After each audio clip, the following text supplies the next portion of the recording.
ইংরেজি ইংরাজি ভাষাকে যদি তুমি অ্যাডভান্স লেভেলে নিয়ে যেতে চাও তাহলে তোমাকে কিন্তু you have to put some extra hours into learning this. You have to go the extra mile. তাহলে অবশ্যই তোমাকে বাড়তি কিন্তু পরিশ্রম করতে হবে এবং বাড়তি সময় দিতে হবে।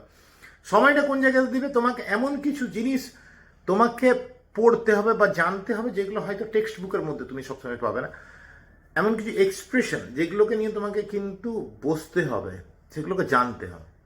সেই এক্সপ্রেশনের উপরেই আজকে আমাদের ভিডিও। তো চলো আজকে আমাদের ভিডিওটা দেখে নেওয়া যাক। হাই, আমি Soumitra Rakshit from the lovely land of Purulia and I welcome all of you to my YouTube channel that is class apart SR.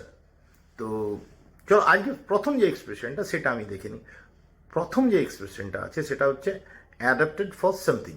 Adapted for something অর্থাৎ কোনো কিছু নতুন ব্যবহার করা হচ্ছে এইরকম ক্ষেত্রে এটা ব্যবহার করা হয়। যেমন আমি বলে নিচ্ছি থিংসের ক্ষেত্রে জেনারেলি এটা ব্যবহার করা হয়।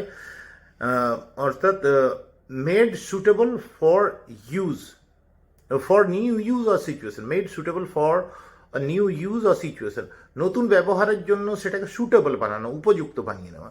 যেমন ধরুন না, এক্সাম্পল যদি আমি দিই তাহলে আমি বলতে পারি যে this book was adapted for television as a 4-part series. This book was adapted for television as a 4-part series. অর্থাৎ এই বইটাকে টেলিভিশনে অ্যাডাপ্ট করা হচ্ছে, অর্থাৎ বইয়ের আকারে না থেকে এরপর সিনেমাটিক এক্সপ্রেশন হবে বা সিরিয়ালের আকারে টিভিতে দেখানো হবে, 4টা যেটার খণ্ড থাকবে। আমরা এমনটা দেখেই থাকি অনেক ক্ষেত্রেই যে বইগুলোকে সিনেমাতে অ্যাডাপ্ট করা হয়, সেগুলোকে সিনেমাটিক অ্যাডাপ্টেশনও বলা হয়। যেরকমভাবে তুমি ধরে নাও 3 ইডিয়টস, যেটা দেখেছি আমরা, যে সিনেমাটা দেখেছি সেটাও ধরে নাও একটা বই থেকেই অ্যাডাপ্ট করা হয়েছিল। সিনেমাটিক অ্যাডাপ্টেশন এগুলো বলা হয়। তো আমরা কি বুঝতে পারলাম যে একটা এক্সিস্টিং কোনো জিনিস আছে, সেটাকে নতুনভাবে কোনো জায়গাতে মানিয়ে নেওয়ার জন্য, সেটার কিছু চেঞ্জেস করে নিয়ে নতুন ইউজের জন্য, নতুনভাবে ব্যবহারের জন্য, সেটাকে খাপ খাইয়ে নেওয়ার জন্য সুটেবল বানানো, সেটাকে আমরা অ্যাডাপ্ট করা বলা হয়। Adapted for something. আমি এক্সাম্পলটাও দিয়ে দিচ্ছি। এরপরে নেক্সট এইরকমই আরেকটা এক্সপ্রেশন আছে যেটার সঙ্গে হয়তো কনফিউজ করতে পারো তোমরা। সেটা হচ্ছে অ্যাডাপ্টেড টু সামথিং। আগেরটা ছিল অ্যাডাপ্টেড ফর সামথিং, এরপরে আছে adapted to something. Adapted to something এটা কিন্তু পার্সনের ক্ষেত্রে হয়, কোনো একটা পরিস্থিতির সঙ্গে মানিয়ে নেওয়া, to be accustomed or suitable to some situation. To be accustomed or suitable to some situation or to something. Example যদি দেখি তাহলে আমরা বলতে পারবো কি, I am not adapted to this profession, বা I am not adapted to this profession of journalism. জার্নালিজমের এই যে প্রফেশন, সেটার সঙ্গে আমি নিজেকে মানিয়ে নিতে পারিনি, অ্যাডাপ্ট করতে পারিনি, খাপ খাইয়ে নিতে পারিনি। তো আগেরটা আমরা কি দেখেছিলাম যে অ্যাডাপ্টেড ফর সামথিং, যেখানে একটা এক্সিস্টিং কোনো জিনিসকে কিছু চেঞ্জেস করে নিয়ে সেটাকে কোনো একটা নতুনভাবে ব্যবহারের জন্য উপযুক্ত করে তোলা, সেখানে আমরা ব্যবহার করছি অ্যাডাপ্টেড ফর সামথিং। এবং এইখানে অ্যাডাপ্টেড টু সামথিং হচ্ছে কোনো পার্সনের ক্ষেত্রে এটা জেনারেলি ব্যবহার করা হয়। অ্যাডাপ্টেড টু সামথিং কোনো একটা পরিস্থিতি, কোনো একটা জিনিসের সঙ্গে মানিয়ে নেওয়া। যেমন I am not adapted to this profession. ঠিক আছে, চলো এরপর নেক্সট একটা সেট অফ ওয়ার্ডস বা এক্সপ্রেশনস দেখে নি কি আছে। নেক্সট যে এক্সপ্রেশনটা আছে সেটা হচ্ছে after time. After a time, after a time. ঠিক আছে, আফটার এ টাইম মানে আমরা বাংলাতে দেখবে অনেক ক্ষেত্রেই ব্যবহার করে থাকি যে একটা সময়ের পর। কখন এটা ব্যবহার করি? যে ইনিশিয়াল ফিলিং আমার একরকম ছিল বা ইনিশিয়াল দৃষ্টিভঙ্গি আমার একরকম ছিল, পরবর্তীকালে সেটা চেঞ্জ হচ্ছে, সেই জায়গাতে আমরা বলতে পারি যে একটা সময়ের পর তুমি খাপ খাইয়ে নিচ্ছ, একটা সময়ের পর তুমি রিয়েলাইজ করছো। এইরকম ক্ষেত্রগুলোতে আফটার আ টাইম ব্যবহার করা হয়। এটা ইংরেজিতে যদি আমরা ব্যাখ্যা করতে যাই তাহলে আমরা এটাকে বলবো যে when a short time has elapsed, when a short time has elapsed। এটার এক্সাম্পলটা কি? I did not care for the place at first. I did not care for the place at first. কোনো একটা জায়গাকে প্রথমে আমি পছন্দ করিনি, বাট আফটার টাইম, কিন্তু একটা সময়ের পর, I started liking it. ইট বলতে এই প্লেসটা, I started liking it। অর্থাৎ পুরো তালে সেন্টেন্সটা আমাদের কি দাঁড়ালো? I did not care for the place at first, but after time I started liking ইট। প্রথমে আমি জায়গাটাকে পছন্দ করিনি, কেয়ারও করিনি, কিন্তু পরবর্তীকালে একটা সময়ের পর আমি এই জায়গাটাকে পছন্দ করতে শুরু করলাম। এটা দেখবে অনেকের ক্ষেত্রেই হয়ে থাকে, যাদের ট্রান্সফার হয়ে যায় জবের ক্ষেত্রে, বা যারা হয়তো বাড়ি ভাড়া নিয়ে থাকেন, তারা একটা কলোনি থেকে বা একটা জায়গা থেকে থাকতে থাকতে অভ্যস্ত হয়ে যান, অ্যাডাপ্ট করেন। ওই যে আগেরটা বললাম, অ্যাডাপ্ট করে নেন সেই সিচুয়েশন, সেই পরিস্থিতির সঙ্গে অ্যাডাপ্ট করে নেন নিজেদেরকে, অ্যাডাপ্ট টু এটা। এবং পরবর্তীকালে তারা যখন শিফট করেন তখন কি হন, তারা কিন্তু সেখান থেকে they fail to adapt to the new situation. তারা সেখানে অ্যাডাপ্ট করতে ফেল করেন, ব্যর্থ হন, পারেন না। কিন্তু তারপর সেই নতুন জায়গাতে থাকতে থাকতে আফটার এ টাইম, একটা সময়ের পর দে স্টার্টেড লাইকিং ইট। তারা সেটাকে পছন্দ করতে শুরু করে, সেই জায়গাটাকে পছন্দ করতে শুরু করে। কারণ finally after a time the process of adaptation starts. ওই যে অ্যাডাপ্টেশনের যে প্রসেস, সেটা কিন্তু স্টার্ট হয়ে যায়। ঠিক আছে, অর্থাৎ খাপ খাইয়ে নেওয়া, নিজেকে মানিয়ে নেওয়া, সেই বিষয়গুলো শুরু হয়ে যায়। এরপর চলো এই রকমই আরেকটা ওয়ার্ড, একটা এক্সপ্রেশন আছে, সেটা একবার দেখে নিই আমাদের কি আছে। আগেরটা ছিল আফটার টাইম, এটা হচ্ছে আফটার টাইম, এটা থাকছে না। ঠিক আছে, আগেরটা ছিল আফটার টাইম, এটা হচ্ছে আফটার টাইম, এখানে এটা থাকছে না। এটার অর্থটা কি?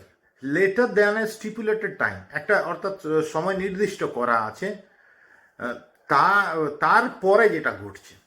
যেমন এক্সাম্পল হিসাবে আমরা বলি, we can't wait for anyone who arrives after time. We can't wait for anyone who arrives after time. আমরা তাদের জন্য অপেক্ষা করতে পারবো না যারা সময়ে পৌঁছাবে। অর্থাৎ একটা নির্দিষ্ট সময়, একটা টাইম লাইন, একটা আলটিমেটাম দেওয়া ছিল, তারপরে যদি কেউ আসে তার জন্য আমরা ওয়েট করতে পারবো না, যে ওই সময়ের পরেও কেউ আসবে তার জন্য ওয়েট করতে থাকবে, এটা কিন্তু সম্ভব নয় আমাদের পক্ষে। এটা কিন্তু এই রকম এক্সপ্রেশন কিন্তু প্রচুর ব্যবহার হয়, অজস্র ব্যবহার হয়, যে আফটার টাইম, একটা নির্দিষ্ট সময়, লাস্ট যে টাইমটা দেওয়া আছে সেটার পর, ওই এক্সপ্রেশনটা, ওই বিষয়টাকে বোঝানোর জন্য আমরা আফটার টাইমটা ব্যবহার করে থাকি। We can't wait for anyone who arrives after time. ঠিক আছে, চলো এরপর নেক্সট আমরা আরেকটা সেটকে দেখে নিই, এক্সপ্রেশনের সেট। নেক্সট এক্সপ্রেশনটা হচ্ছে all but. All but, all but মানে হচ্ছে অলমোস্ট বা নিয়ারলি, অলমোস্ট বা নিয়ারলি। এই এক্সপ্রেশনগুলো কিন্তু ভাষাতে ব্যবহার করবে, দুর্ধর্ষ হয়ে যায়, ভাষা অসাধারণ সুন্দর হয়ে যায় এবং খুব স্মার্ট ল্যাঙ্গুয়েজ হয়ে যায়। এবং অল বাটের আমরা মিনিংটা কি বললাম? অলমোস্ট বা nearly. We are all but ready for the party. We are all but ready for the party. অর্থাৎ আমরা পার্টির জন্য, কোনো একটা পার্টিতে হয়তো যাচ্ছি, সেটার জন্য আমরা অলমোস্ট রেডি হয়ে গেছি। সেখানে আমরা কি করলাম? উই আর অলমোস্ট রেডি না বলে বললাম we are all but ready for the party. ঠিক আছে, এরপরে নেক্সট আরেকটা কি আছে দেখে নিই। নেক্সট এক্সপ্রেশন হচ্ছে এনিথিং বাট। নেক্সট এক্সপ্রেশন হচ্ছে এনিথিং বাট, মানে নট অ্যাট অল, আদৌ না। এক্সাম্পল কি? My father was anything but pleased when he heard the news of my failure in the examination. My father was anything but pleased when he heard the news of my failure in the examination. মানে আমার বাবা আদৌ খুশি হয়নি যখন তিনি শুনলেন যে আমি পরীক্ষাতে ফেল করে গেছি। ঠিক আছে, এই যে এনিথিং বাট মানে আর যাই হোক তিনি খুশি নন। এনিথিং বাটটা বাংলাতে আমরা যেরকম ভাবে ব্যবহার করেছি, আর যাই হোক, এটা কিন্তু নয়। সেই ওই একই রকম ভাবে my father was anything but pleased, মানে আর যাই হোক তিনি খুশি ছিলেন না। My father was anything but pleased when he heard the news of my failure in the examination. ঠিক আছে, চলো এরপর নেক্সট এক্সপ্রেশন দেখে নি কি আছে। নেক্সট এক্সপ্রেশন হচ্ছে apt at doing something. Apt at doing something, next expression হচ্ছে অ্যাপ্ট অ্যাট ডুইং সামথিং, মানে able to do something efficiently, কোনো কিছু দক্ষতার সঙ্গে করতে যে সক্ষম। এক্সাম্পল যদি দেখি তাহলে এক্সাম্পল হবে he is very apt at picking up a new subject. He is very apt at picking up a new subject, মানে সেই নতুন বিষয়কে আত্মস্থ করতে বা এফিশিয়েন্টলি ডিল করতে সে খুবই সক্ষম। কোনো একটা নতুন বিষয়, কোনো একটা নতুন টপিক যাই হোক না কেন, সেটার সঙ্গে খুব এফিশিয়েন্টলি ডিল করতে সে খুবই সক্ষম। সেক্ষেত্রে আমরা ব্যবহার করতে পারি he is apt at picking up new subject. Pick up মানে তুলে নেওয়া অ্যাকচুয়ালি আত্মস্থ করা, মানে সেটাকে এফিশিয়েন্টলি ডিল করার ক্ষেত্রে সেটাকে পিক আপ এক্সপ্রেশনটাও আমরা ব্যবহার করে থাকি। তাহলে হি is apt at picking up new subject. এরকমভাবে ব্যবহার করলাম।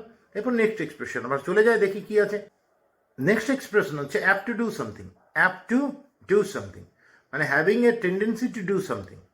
অ্যাপ টু ডু সামথিং মানে হচ্ছে having a tendency to do something, মানে কোনো কিছু করার একটা টেন্ডেন্সি থাকা, ঝোঁক থাকা। Example, babies who are small at birth are apt to grow faster. Babies who are small at birth are apt to grow faster মানে যে সমস্ত বাচ্চারা, শিশুরা জন্মের সময় ছোট থাকে, তাদের গ্রোথটা কিন্তু খুব তাড়াতাড়ি হয়, খুব স্পিডে হয়ে থাকে। Babies who are small at birth are apt to grow faster হয়ে গেল। এরপর নেক্সট এক্সপ্রেশন দেখে নি কি আছে। At one's fingertips. At one's fingertips কোন ক্ষেত্রে আমরা ব্যবহার করে থাকি? এটার বাংলা মানেটা আমরা যেমনভাবে বলে থাকি, এটা বাংলা মানে হচ্ছে নখদর্পণে। কিসের ক্ষেত্রে ব্যবহার করা হয়? এটা ব্যবহার করা হয় ফ্যাক্টস, ইনফরমেশন এই সমস্ত ক্ষেত্রে আমরা ব্যবহার করে থাকি। মানে readily available thanks to thorough knowledge. Readily available thanks to thorough knowledge মানে প্রচুর নলেজ থাকার কারণে সবসময় রেডি। এক্সাম্পল আমরা কি বলতে পারি? Thanks to excellent filing system, he has all the figures at his fingertips.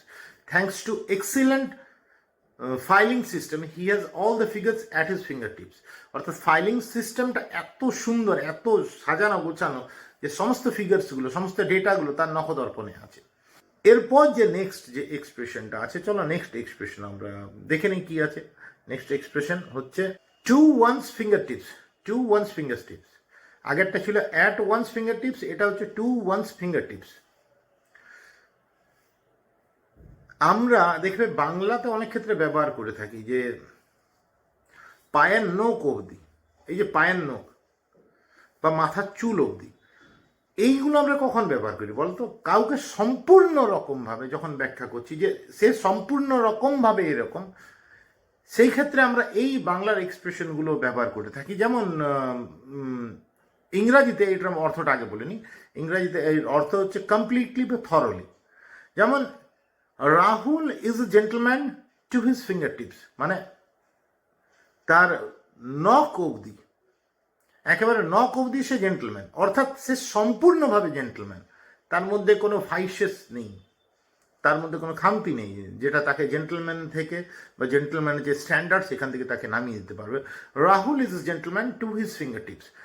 আগেরটা কি ছিল? At his fingertips. At his fingertips কি? ইনফরমেশন, ফ্যাক্টস এই সমস্ত ক্ষেত্রে আমরা ব্যবহার করে থাকি। মানে readily available thanks to thorough knowledge মানে থর নলেজের জন্য সবসময় যেটা অ্যাভেলেবল সে সবসময় দেখাতে পারবে, সেটা সরবরাহ করতে পারবে ইনফরমেশনগুলো। যেমন সেটার এক্সাম্পল আমরা কি বলেছিলাম? Thanks to excellent filing system, he has all the figures at his fingertips. আর এখানে কি হয়ে গেল? ওখানে ছিল অ্যাট হিজ ফিঙ্গার টিপস, আর এখানে আমরা কি বললাম? To his fingertips. To his fingertips মানে হচ্ছে থরলি বা completely. Rahul is a gentleman to his fingertips. সে নখ অবধি সে জেন্টলম্যান মানে সম্পূর্ণ শরীর তো বাদেই দাও, নখ অবধি একদম শেষ প্রান্ত অবধি, শরীরের শেষ প্রান্ত অবধি সে জেন্টলম্যান, অর্থাৎ সে কমপ্লিটলি সম্পূর্ণভাবে সে একজন জেন্টলম্যান। আজকে আমি এই এক্সপ্রেশনগুলো দিলাম। তোমাদের যদি ভালো লাগে তাহলে এইরকম ভিডিও দেখার জন্য আরও তোমরা কিন্তু আমার এই ইউটিউবটাকে তোমরা কিন্তু লাইক করে রাখো। আমি কিন্তু এরপর রেগুলার ভালো ভালো ভিডিও দেবো। এবং আমি অ্যাকচুয়ালি আমার নিজের সেট আপগুলো বানাচ্ছিলাম ইউটিউবের জন্য, পুরো সেট আপটা বানানোর জন্যই লেট হয়ে গেল, মাঝখানে কিছু ভিডিও দিতে পারিনি। সেট আপ অলমোস্ট কমপ্লিট, এবং তাই এরপর থেকে তোমরা রেগুলার ভিডিও পেতে থাকবে, ভালো ভালো ভিডিও পাবে যেগুলো হয়তো তোমরা জানো না। তো আজকের জন্য এতটুকুই। আমি তোমাদের কাছ থেকে বিদায় নিচ্ছি। ভালো থেকে, সৌমিত্র রক্ষিত। আমি এই বান্দা হচ্ছে সৌমিত্র রক্ষিত। ভালো থেকে। Thank you. Thanks for watching.